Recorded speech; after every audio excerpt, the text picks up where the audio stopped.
Good afternoon, everyone. My name is John Gallo. I'm the CEO and Executive Director of Legal Aid Chicago. Welcome to our fifth installment of our series, Legal Aid Matters. Today, we will discuss immigration updates for new immigrants, in particular for Ukrainian and Afghan immigrants.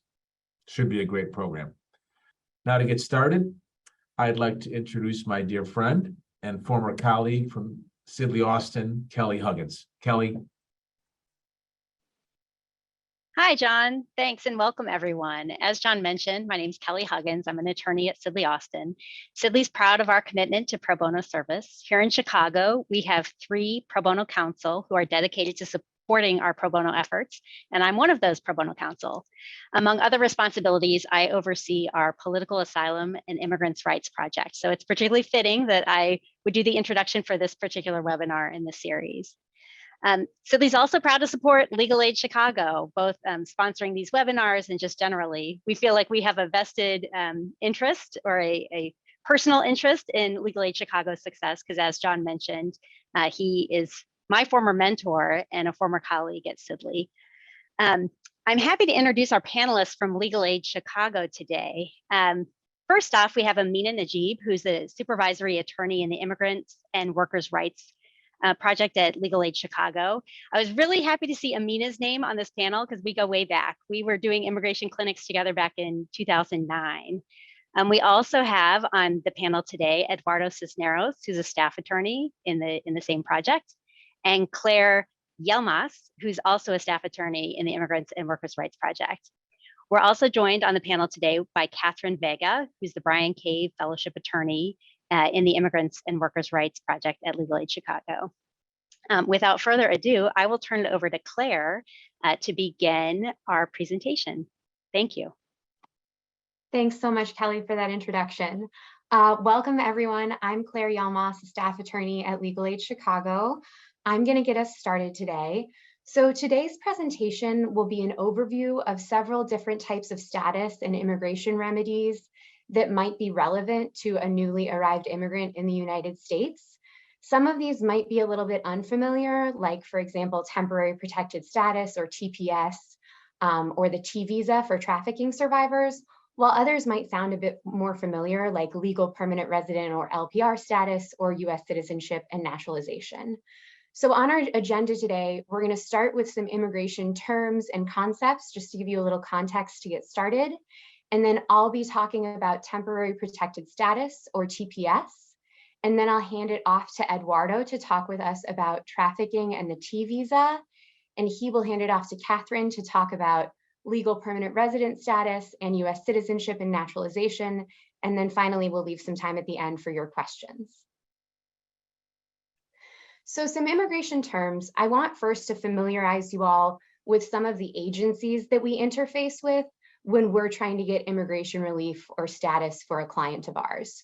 So the Department of Homeland Security, or DHS, oversees Immigration and Customs Enforcement, or ICE, and the United States Customs and Border Protection, or CBP, and United States Citizenship and Immigration Services, or USCIS. When I'm talking today about temporary protected status, you might hear me reference DHS and USCIS because those agencies are key in administering that specific type of status. And then there's also the Department of State, or DOS, that oversees the National Visa Center, NVC, and the embassies and consulates. So DHS is often helping people who are applying from within the United States for some kind of status or remedy. And the Department of State is often helping people who are applying from outside of the United States for some kind of immigration assistance. And then I want to talk a little bit also about how people come to arrive in the United States. So some people come here with a visa, like a student visa, a tourist visa, that sort of thing, or they already have a green card, a legal permanent resident card through family often. Some people come here as migrant workers, like, for example, as a temporary agricultural worker or on other employment visas. Some people enter without inspection, meaning they might have crossed the border without any papers. Or some people enter in that first category, so they have a tourist visa or a student visa, but then they stay beyond the time allotted on that visa, and so they're a visa overstayer. And then some people enter as refugees, for example, You may have read or heard about Syrians escaping war, LGBTQ folks escaping persecution in their home country, that sort of thing. So I'm going to focus now on temporary protected status, or TPS. And TPS is a special designation made by the Secretary of the Department of Homeland Security and announced by U.S. Citizenship and Immigration Services.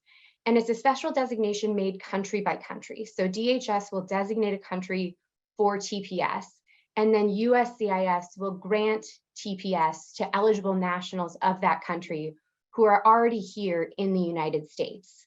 This is intended to be a temporary benefit. It's not a long-term type of status, and it's not a path to long-term status, which we'll talk about a bit more later. And so we'll talk about why a country might be designated for TPS on the next slide. So a country might be designated for TPS by the Department of Homeland Security and USCIS because of an ongoing armed conflict in that country, like a civil war or non-government armed groups with significant influence. A country might be designated for TPS, or temporary protected status, because of an environmental disaster in that country or an epidemic that's particularly difficult in that country, or for other extraordinary and temporary conditions in that country that create an acute crisis that make it unsafe for someone to return to that country as their home country at that time. So this is a list of the countries that are currently designated for TPS. And I'm not going to read them all aloud to you, but I am going to point out that both Afghanistan and Ukraine are on this list. And I know that we've all read about and heard about in the news recent arrivals from those two countries. So this is a remedy that is relevant for new arrivals from Afghanistan and Ukraine. And focusing specifically on those countries, in each case, the TPS designation for that country currently lasts 18 months. At the end of those 18 months, it could be extended so that people with TPS status from that country could renew and continue to be in status, or it could even be redesignated. And for Afghanistan, for someone to qualify for TPS from Afghanistan, they need to have been a continuous resident of the United States since March 15th, 2022. And for Ukraine, they need to have been a continuous resident of the United States since April 11th, 2022. So we're going to talk in a little bit more detail now about the eligibility requirements for temporary protected status. In order to demonstrate that someone qualifies for temporary protected status, that person must show that they're a national of a designated country. So they have to show that they're a national of one of the countries on that list on the previous slide, or if DHS and USCIS add to that list in the future, a national of a currently designated country. They have to file during the designated period. So when each country is designated for TPS, there's a period established during which people can apply for this remedy. They have to demonstrate continuous presence in the United States since a specific date, and that's a country-specific date that varies country by country. And they have to demonstrate continuous residence in the United States since a specified date that also varies country by country. And there's a bit of a distinction between presence and residence. So someone could be a resident of the United States, leave temporarily and return and still maintain that continuous residency. But once the continuous presence requirement kicks in, that means that the person has not departed from the United States at all since the continuous presence requirement began. So let's apply this a little bit. I have pulled from the USCIS, or U.S. Citizenship and Immigration Services website, some of the dates that are relevant for Afghan nationals who are interested in TPS. So for Afghan nationals, there's a TPS designation through November 20th, 2023. And as I previously mentioned, this is an 18-month designation period. So it began in May of 2022 and it runs through November 2023. There's a possibility that it will be extended as we approach that November date, based on DHS and USCIS's analysis of the conditions in the country. In order to apply for TPS, an Afghan national must demonstrate that they have been a continuous resident of the United States since the date listed here. And so I'd like to give us just some case examples to see how this might apply. So let's say that client A is an Afghan national and entered the United States on March 10th, 2022, and has not left since. That client would be eligible to apply for TPS through November 20th, 2023, and would need to apply before that date. And then let's say that client B is an Afghan national who entered the United States on June 1st, 2022. Unfortunately, that client would not be eligible for TPS, even though he's present during that registration period, because he can't meet the continuous presence or the continuous residency requirements because his arrival date was too late for the dates established by USCIS. So in addition to meeting the requirements that we've already talked about, there are some additional requirements for someone to qualify for TPS related to an immigration concept called admissibility. We have to show that someone's admissible in order to apply for this remedy, or we have to waive any inadmissibilities. And so some things that can present a problem for someone applying for TPS, even if they meet all those other requirements we've talked about, if the person has a felony conviction or 2 or more misdemeanor convictions in the United States, that can be an obstacle to applying for TPS. If a person has been determined to be inadmissible because of a national security concern, because of involvement in an act of terror or a history of persecution of another individual, that can also cause problems for TPS. If a person fails to meet any of those registration requirements, or if a person has TPS, but they fail to timely renew it, that can cause trouble with maintaining TPS status. So the dates and deadlines for these applications can be very sensitive. If someone is able to obtain TPS successfully and has temporary protected status, there are several benefits that they can access under TPS. So one really significant benefit is employment authorization. A TPS recipient can apply for employment authorization, and then they will receive a card like the ones pictured on this slide. And using this card, they can also go to the Social Security Administration and apply for a Social Security number. And then they can use the card and their new Social Security number to work legally in the United States. This is a really significant benefit for our clients, and we really see it change their lives when we're able to get them work authorization. Another benefit of TPS, let's move back just a little. Another benefit of TPS is that people can apply to travel outside of the United States. It's important that they apply in advance because if they travel without travel authorization, they might run into trouble with maintaining their TPS status and with reentry. So it's important to get that travel authorization. And then another benefit is that TPS provides some protection against being held in immigration detention or placed in removal proceedings to be deported. So as I mentioned before, TPS is intended to be a temporary benefit that responds to an acute situation, temporary crisis in the country of designation. It does not put a person on a path to lawful permanent resident status, unfortunately. And there are some other immigration remedies that are also like this, that they create status for the person, but they don't put them on a path to long-term stability. You might have heard about people asking for a DACA pathway to citizenship.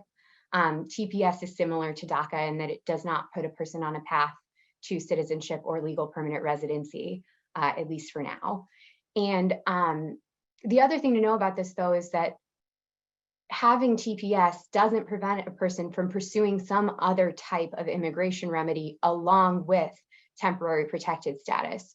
So for example, Eduardo is going to talk with us about the T visa, and someone could hold TPS and at the same time apply for a T visa which would eventually put them on a potential path to lawful permanent residency and more stable status here in the United States.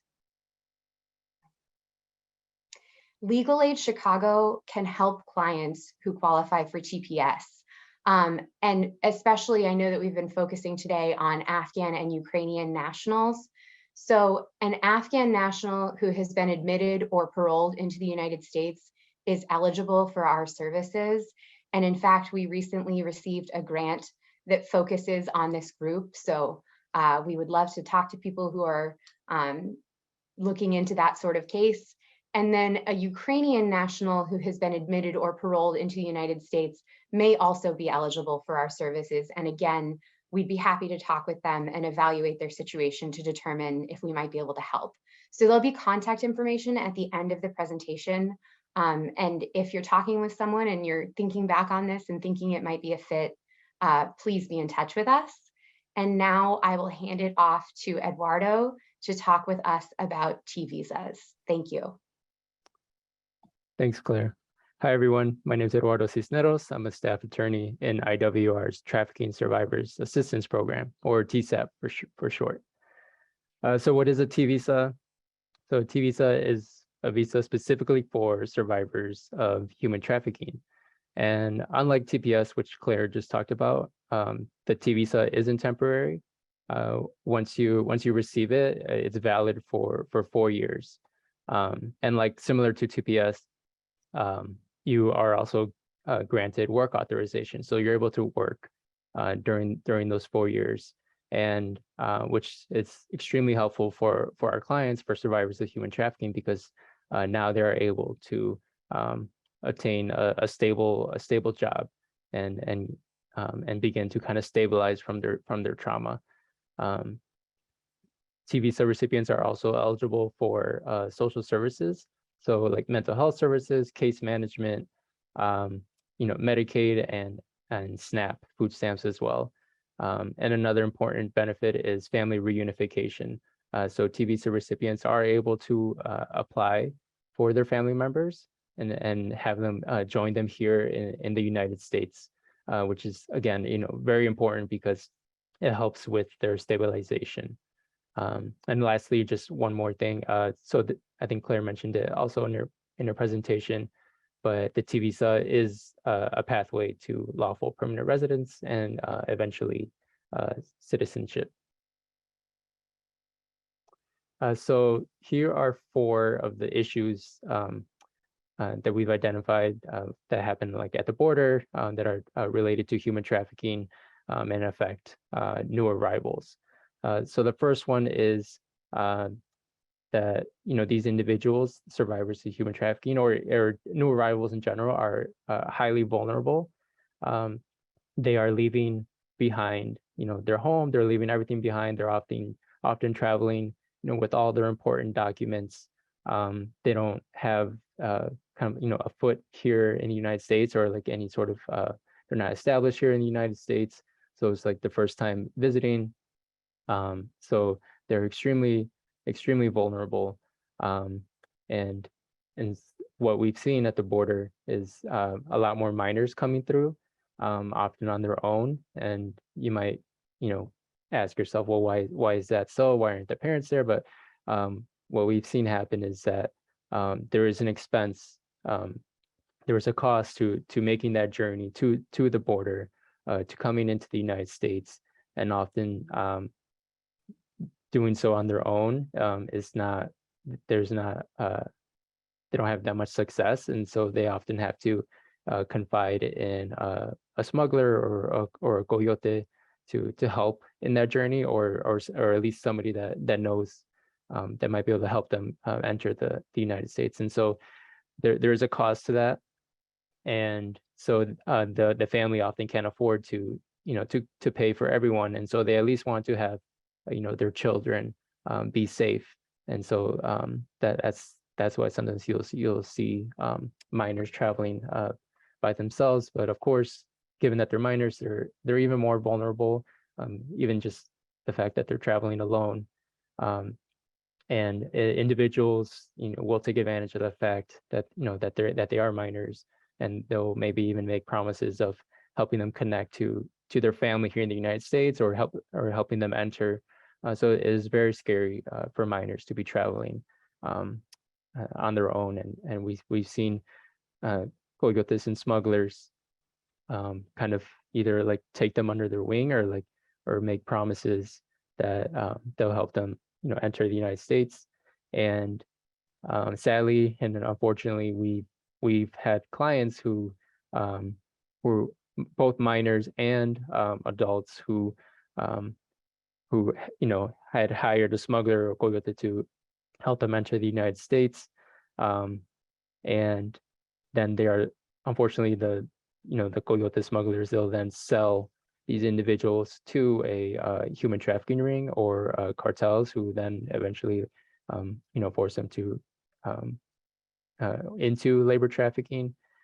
So that's another big issue that we've identified and affects new arrivals. And lastly, another main issue is being released to contact their family here in the United States. So once a new arrival, makes entry to the United States, and they're apprehended by ICE or border officials, there is the option to, if you have a contact here or family in the United States, you can provide their contact information, and then ICE will kind of release you under supervision, of course, and strict kind of like rules and guidelines. They'll release the survivor or the new arrival to the contact or family. But unfortunately, given their high vulnerability of these new arrivals, that contact or family will actually then take advantage of their situation, of their vulnerability, and then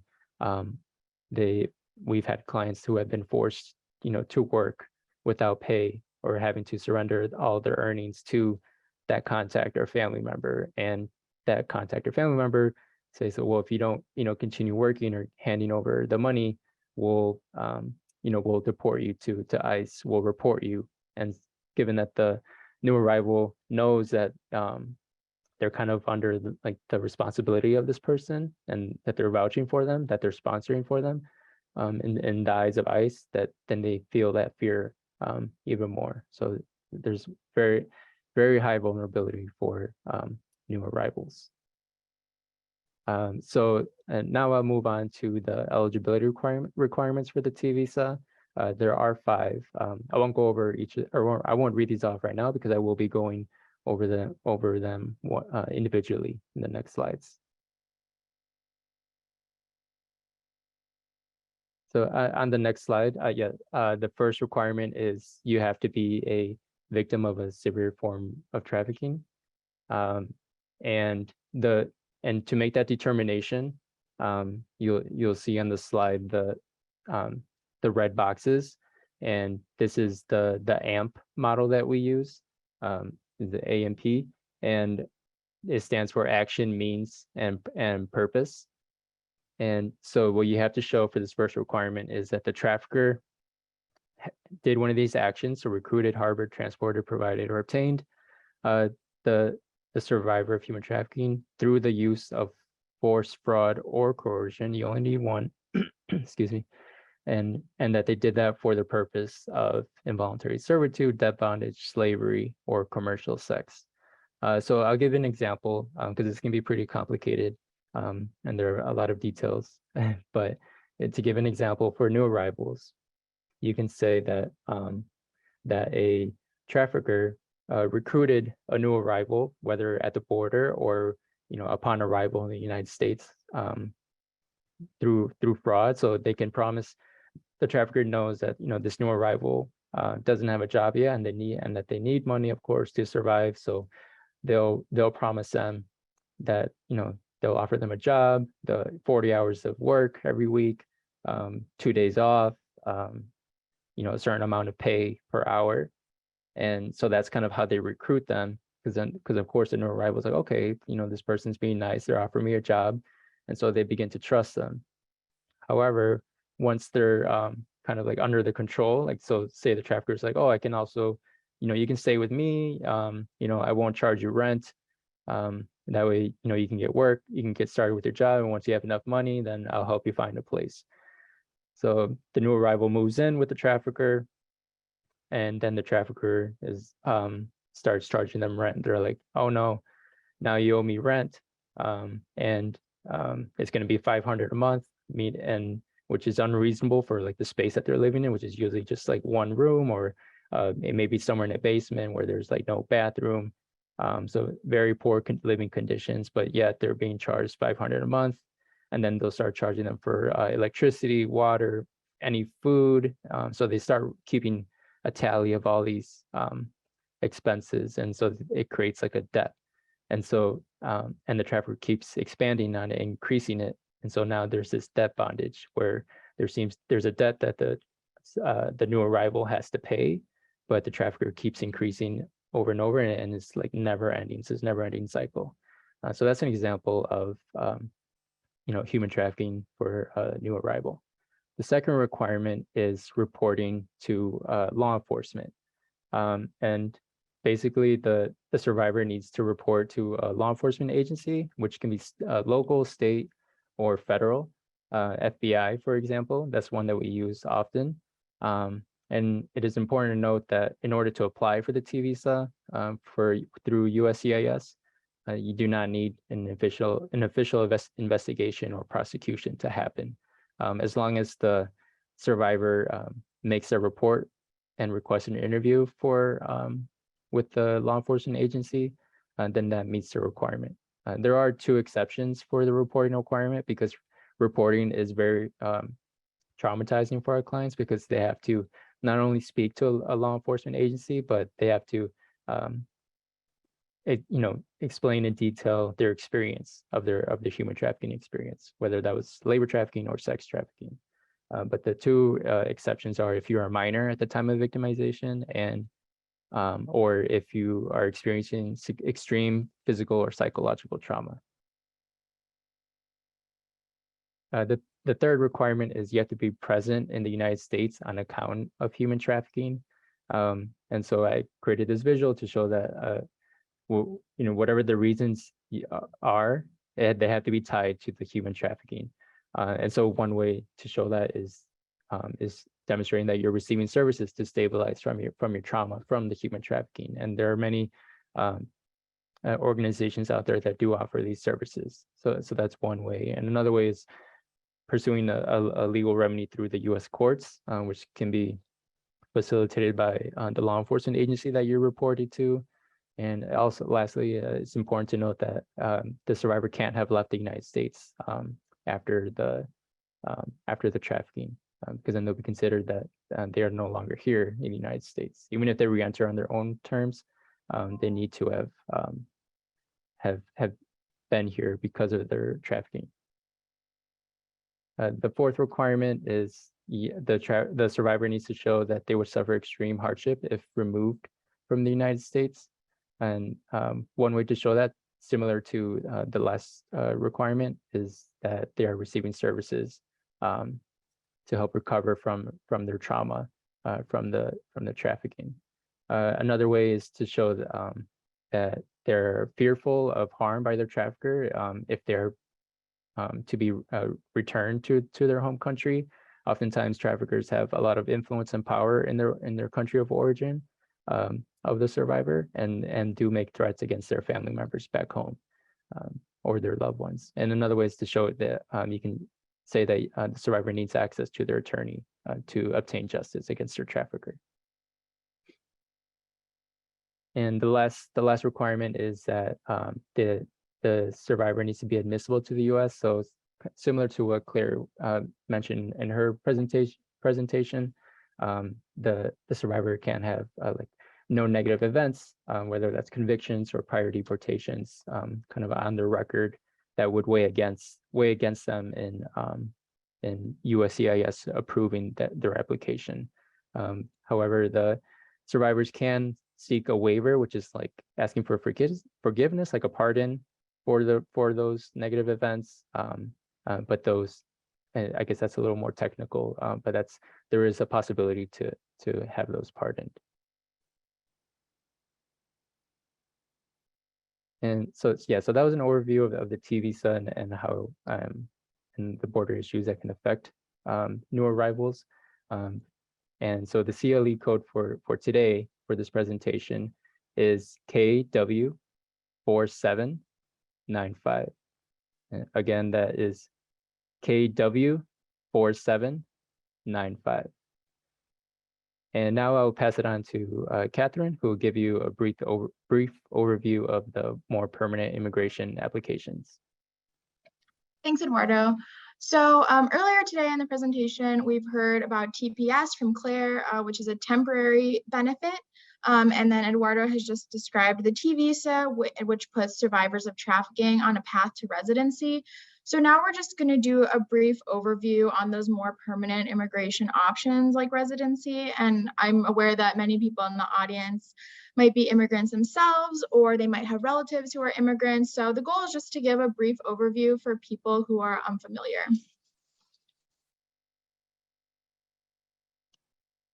So there are two types of permanent immigration status.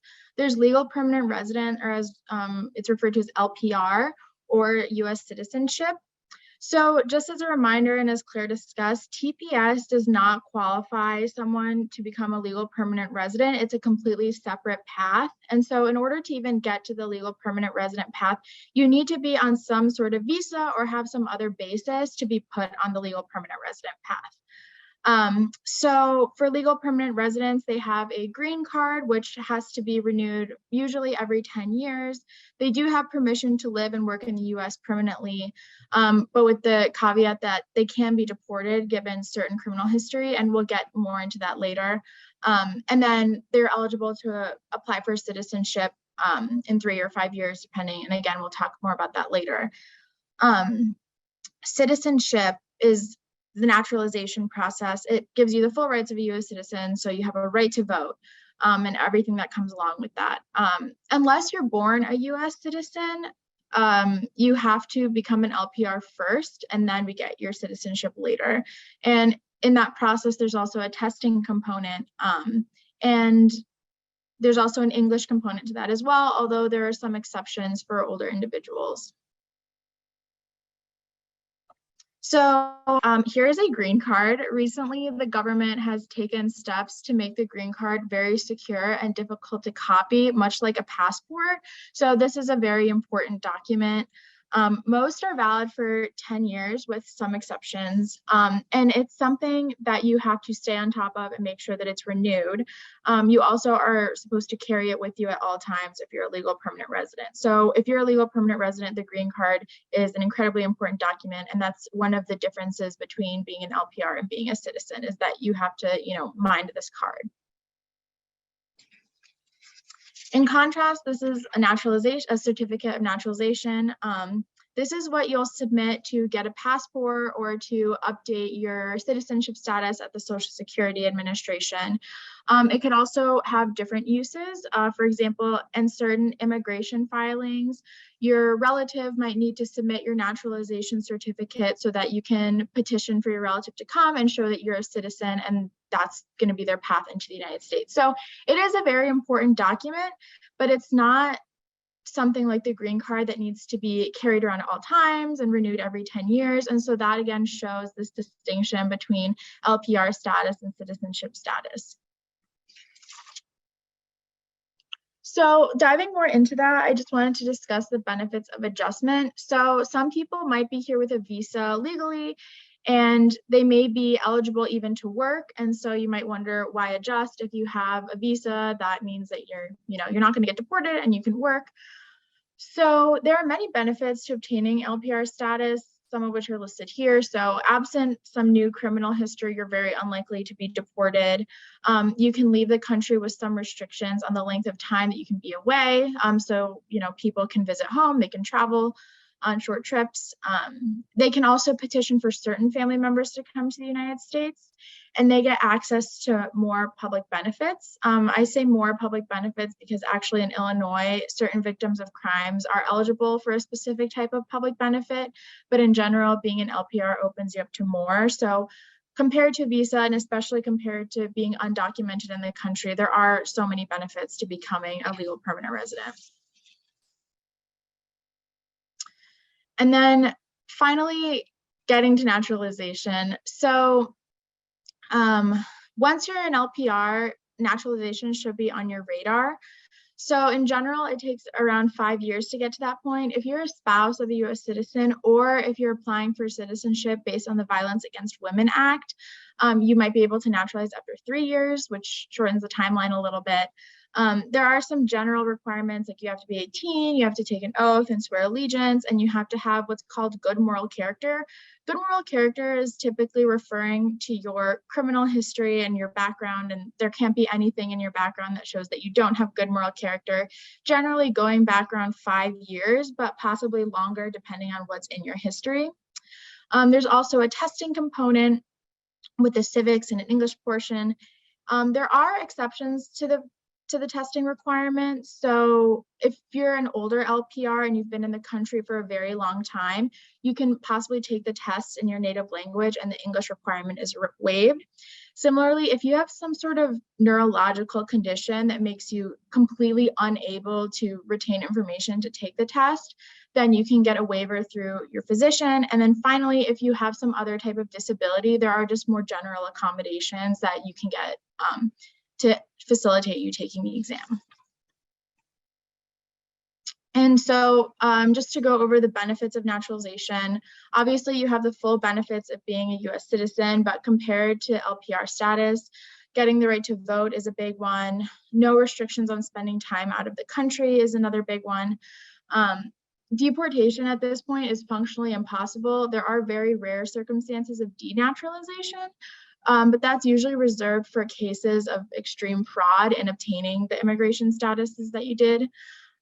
More types of family members are eligible for you to petition to bring over to the United States. And also certain jobs in government that are restricted to citizens are now available to you. So for most of our clients at Legal Aid Chicago, this is the eventual goal years down the line. I know this is a very high level overview of the adjustment to naturalization process, but for clients who are eligible, this really is the goal. And with that, I'm going to pass it back over to John to finish up the presentation. Thank you. Thanks for the great presentations and for all the preparation that went into the presentations. We'd like to share a number of ways that all of you on the webinar can help. First, we appreciate any donation you're able to make, of course. Our work depends on private support, but we also have volunteer opportunities for attorneys and non-attorneys alike. And finally, our young professionals are encouraged to join our ambassadors board to help fundraise and spread the word about Legal Aid Chicago. You can find out about more about these opportunities on our website. So that concludes the planned content portion of today's presentation.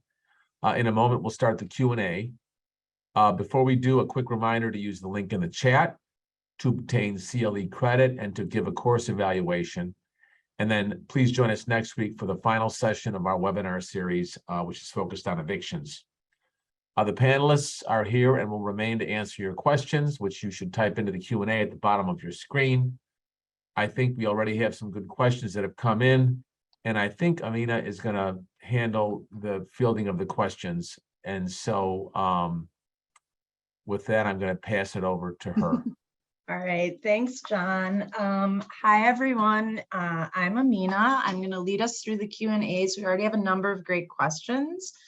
And I'm just gonna go through a few of these. So Anonymous asked, what's the policy purpose behind the continuous residence date for temporary protected?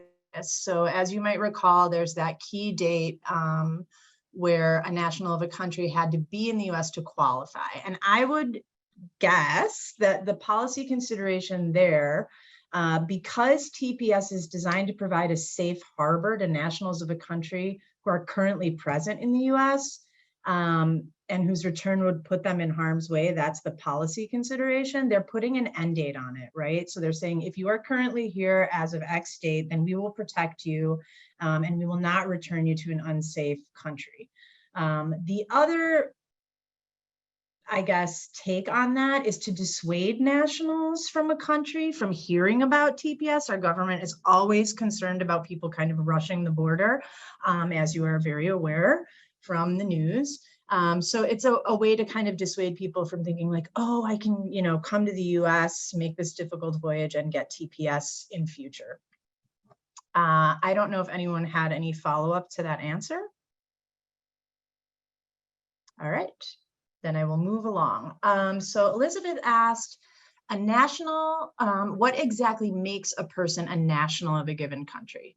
So the legal definition in the Immigration and Nationality Act is a person owing permanent allegiance to a state. So basically, that's kind of akin to lawful permanent residence under our law, and it's just controlled by the law of the country. So anyone who has a permanent allegiance to their state by the laws of their country, we would consider a national. Now, this is an interesting one. So does US border policy create conditions where parents are forced to make the decision to send their children alone due to the greater possibility of the child being allowed to stay if designated an unaccompanied minor? So in short, is our immigration policy created in such a way that it encourages UACs or unaccompanied minors to come? And I think, this is really kind of, it depends on your point of view. My point of view would be not really. And the reason why is when, as a parent, most parents who have a functional relationship with their children are disinclined to send them across the border. Of course, there are varying reasons why they might choose to send the child alone. I think it might be unlikely that it would be just to get status, but it's really going to be dependent on the situation. I can walk you through what happens, though, is that these UACs or unaccompanied minors come to the border. Maybe they've been trafficked. Maybe they can present some kind of asylum claim. Maybe there's some other situation. And so then they go through this bureaucratic craziness, right? So Customs and Border Protection encounters them. They apprehend them, they process them, they most often detain them. I think it goes without saying that is not fun. Then they're transported to Immigration and Customs Enforcement, which is basically the police arm of immigration. Also not fun. And then ICE, or Immigration and Customs Enforcement, transfers them to the Department of Health and Human Services, Office of Refugee Resettlement, which kind of sounds nice, but it's really children's detention. And I have been to those detention centers. There's one in Rogers Park, for example. It's okay. It's not a jail, but they also can't leave. So, it's not a place a child wants to be for any significant period of time. I was there because the child spoke Arabic and no one else did, for example. So it can be extremely isolating, and these children are scared and alone. And then they try to reunite them with family here if there's family. If not, they go through the foster system. It's just a very difficult situation. So I'll leave it to you to determine if you think our policy is to encourage that. I would like to think our policy is to protect the UACs, but you're catching me on an optimistic day. All right, that was a long-winded answer. You're welcome. Next question is from Virginia. What is the biggest hurdle in obtaining TPS or anything on the path to residency? Well, Virginia, we don't have 15 hours to answer that question, and I'm not trying to be snarky.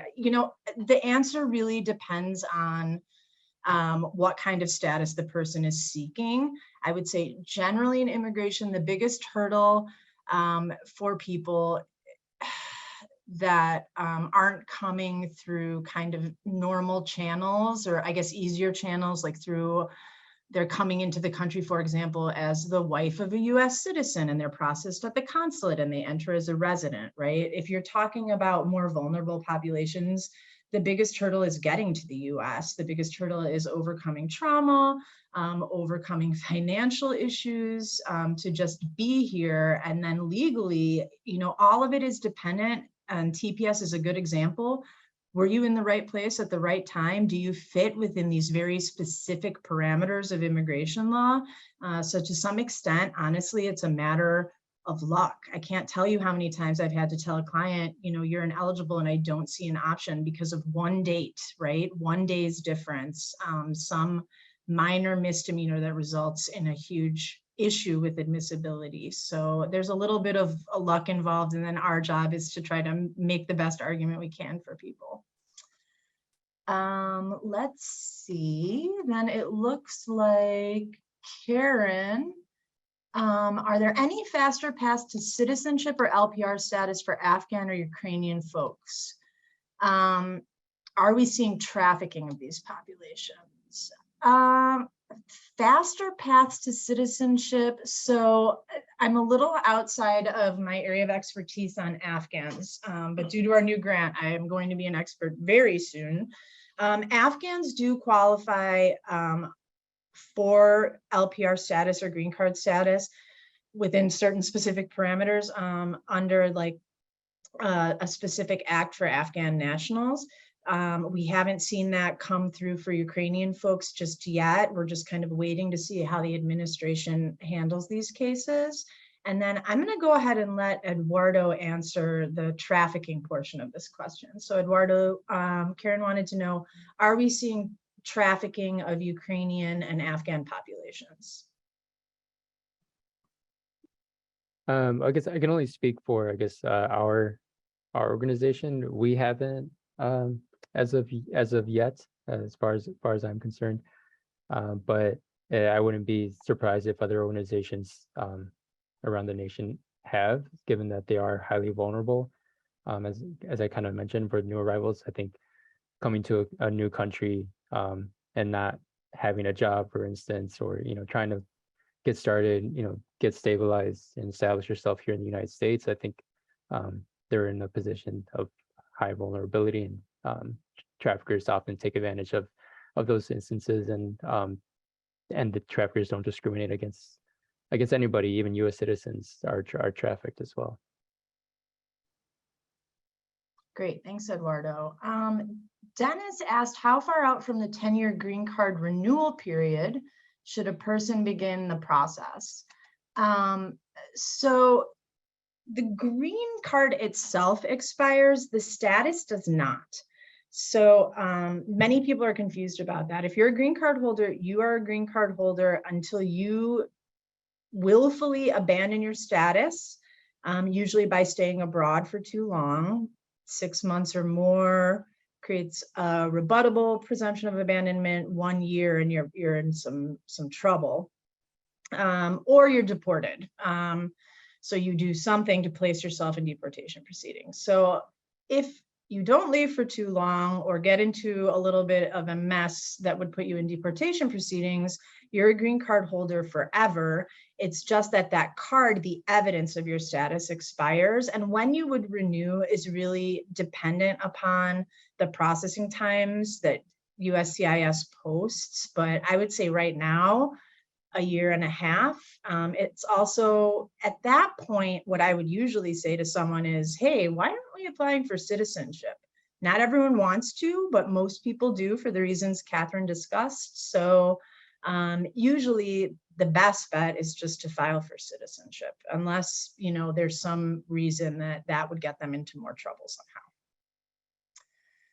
somehow. Claire, I'm going to let you answer this one. Anonymous attendee wanted to know a little bit more about the U visa, and maybe Eduardo, you could hop in and tell us how that differs from the T visa. Sure, I'll start by talking a bit about the U visa. So the U visa is a remedy available for people who can demonstrate that they were victims or survivors of a qualifying crime that occurred in the United States, and that they reported that crime to law enforcement or cooperated with an investigation or prosecution of that crime with law enforcement, and that they suffered substantial harm as a result of the crime. So that's a lot of eligibility requirements, but backing up a little bit, they're a victim or survivor of a qualifying crime. There's an enumerated list of qualifying crimes, and we're often trying to match up a federal crime with a state statute. So that can get a little complicated, but they're a victim or survivor of a qualifying crime on that enumerated list. They cooperated with law enforcement. So a police department, a domestic violence judge in pursuing an order of protection, a state's attorney's office, some kind of law enforcement to report or investigate the crime, and they suffered substantial harm. We often are able to demonstrate that with a statement from the client or records that they've been seeing a counselor, medical records, something like that. So it's a little bit different from the T visa in that qualifying crime, there's an enumerated list, but it doesn't have to be trafficking related at all. But the cooperation requirement is maybe a little bit more intense than with the T visa. And I'll pass it to Eduardo to kind of talk about the contrast. Yeah, I think they're pretty similar to the U visa, but and I guess interestingly enough, trafficking is one of the qualifying crimes in the U visa. But as far as the T visa, you do not have to show that substantial harm. It's not a requirement, but it can help your application, of course, for the T visa. And I guess another difference is the processing time is a lot shorter, or at least right now the T visa, the processing time is at minimum 1.5 years. And there's not as long as like a backup or waiting times for the T visa. So that's kind of one of the I guess the benefits of applying for a T visa. But even then, meeting the requirements is for the T visa, or meeting all the elements can be difficult or strenuous on our clients, or on the survivor, because it does require them to disclose this traumatic experience. I mean, I think that's similar to the U visa, but I guess I'm just speaking in my experience. It's always difficult for my clients. And on the processing times issue, I'll just jump in to say that the U visa processing times right now, USCIS is not even publishing an estimate because they have gotten so high.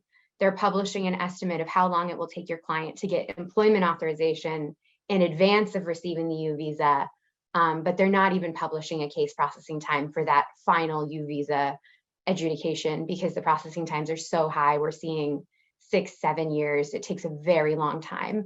So the T visa and the U visa can kind of interact. And since the T visa is much faster, if someone qualifies for both, we might consider both. TPS, temporary protected status, and the U visa can also interact. So we have a client, I'm going to call her C, who, when we initially began working with her, we found through our intake process that she's a survivor of domestic violence, and we decided to accept her case to help her with a U visa. And while the U visa was pending, Venezuela was designated for temporary protected status, and she's a Venezuelan national. And so while that U visa was pending, we were able to prepare and file a TPS application for her. And now her TPS is approved. She has work authorization. That U visa petition is still pending, and we're still waiting on it. So she's on a pathway to citizen or to legal permanent resident status through the U visa. She has the TPS to cover her work authorization for now, and they're interacting, which might sound a little complicated, but it helps the client if we can have multiple remedies that provide for different needs. Thanks, Claire. Yeah, those are all good examples of how we're often filing a main application and then an alternative application and then a third backup, just to ensure that all our bases are covered and to help the clients as much as we can. Kelly wanted me to mention expedite processing of Afghan asylum applications, so I'm happy to do so. There are a number of benefits right now for Afghan nationals. Someone had mentioned the special immigrant visa. Afghans, in addition, maybe applying for TPS, but then also apply for asylum. Asylum could be its own presentation, and it gets rather complicated. But the one thing I think Kelly wanted me to mention is the USCIS has said that they will expedite processing of asylum applications for Afghan nationals. And in my experience, usually they have specific officers who are asylum officers who are pretty highly trained in certain countries, and then they route those interviews to those specific officers, to kind of expedite the processing and then also ensure there's uniformity in their decisions.